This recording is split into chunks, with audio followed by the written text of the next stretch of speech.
Salut à toi et bienvenue sur Gainvest.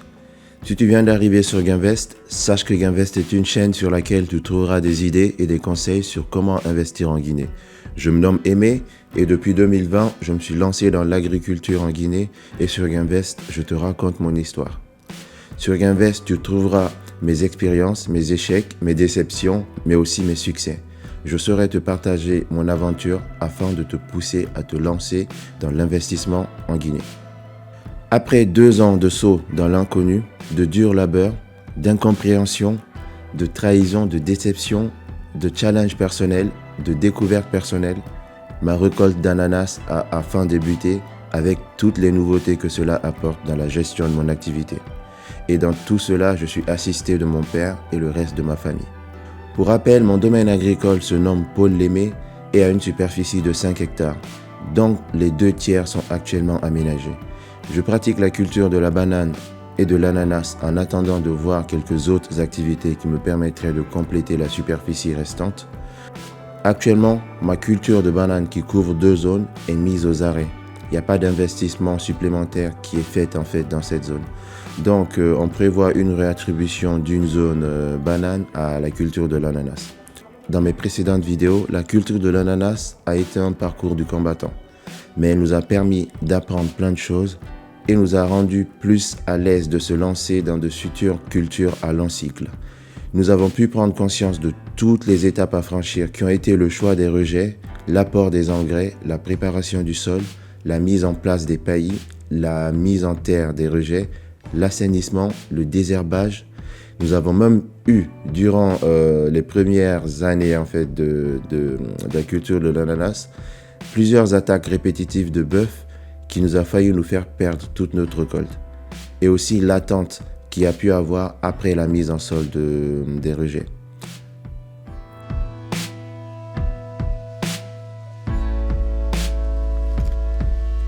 En fait, je fais un dernier check pour mémoriser le niveau d'avancement lorsqu'on en discutera.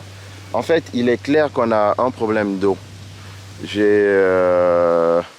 Faudra bien que je réfléchisse à ça en 3e puits, même peut-être une possible création d'un 4e puits. Pour le moment, on essaie d'éviter le forage déjà, se focaliser sur les puits et essayer de les disperser un peu partout dans le domaine. Mais de toute façon, on est toujours en phase d'apprentissage. On est toujours en train d'apprendre jusqu'à ce qu'on maîtrise le tout, parce que c'est pas en un claquement de doigts qu'on deviendra expert en ananas.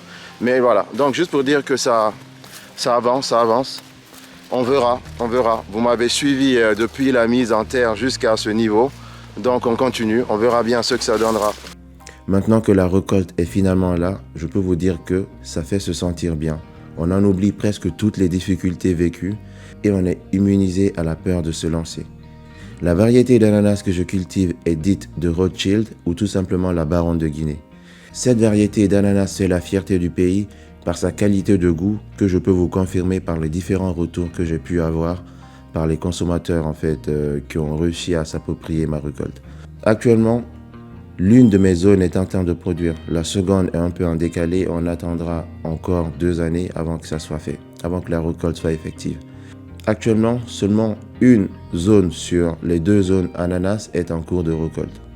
Avant la récolte, j'étais dans l'illusion que je trouverais une clientèle prête à acheter ma production dans un délai très court. J'ai eu la mauvaise surprise de voir que même la coopérative agricole à laquelle je me suis inscrit ne m'a servi d'aucune aide. Je le dis franchement. Aucun suivi n'a été fait de mon activité. Pourtant, une relance de la filière ananas est pourtant en cours en Guinée, mais semble impliquer que d'autres régions. Après la récolte de l'ananas, mon cher père a proposé de vendre dans la zone, dans la localité où je pratique la culture, qui est la ville de Fria.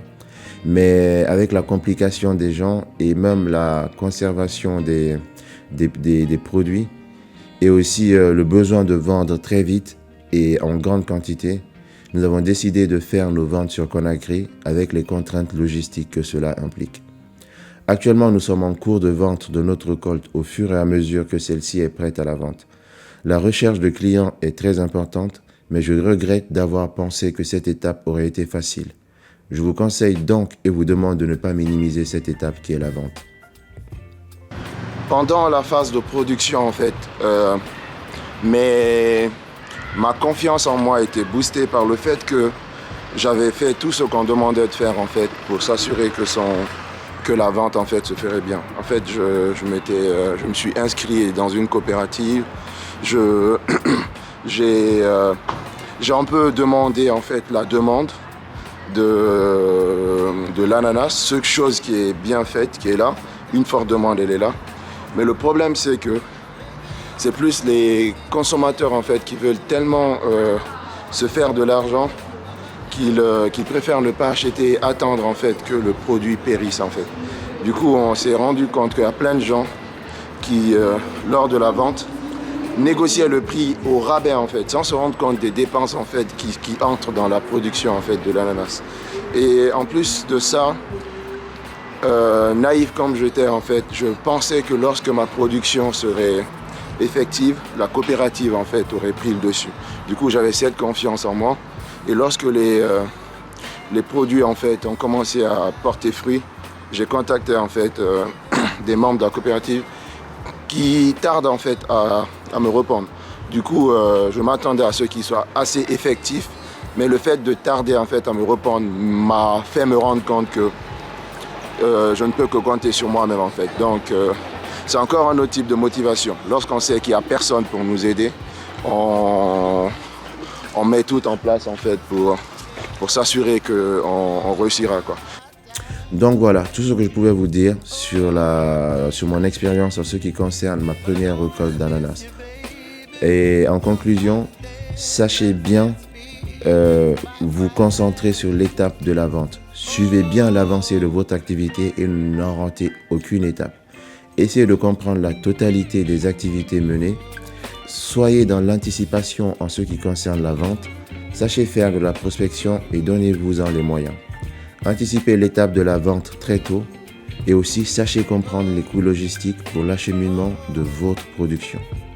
Voilà pour la vidéo. Si vous avez aimé la vidéo, n'hésitez pas à laisser des commentaires et surtout partager la chaîne autour de vous. J'espère vous revoir bientôt dans de prochaines vidéos. Je vous dis à bientôt sur Gainvest.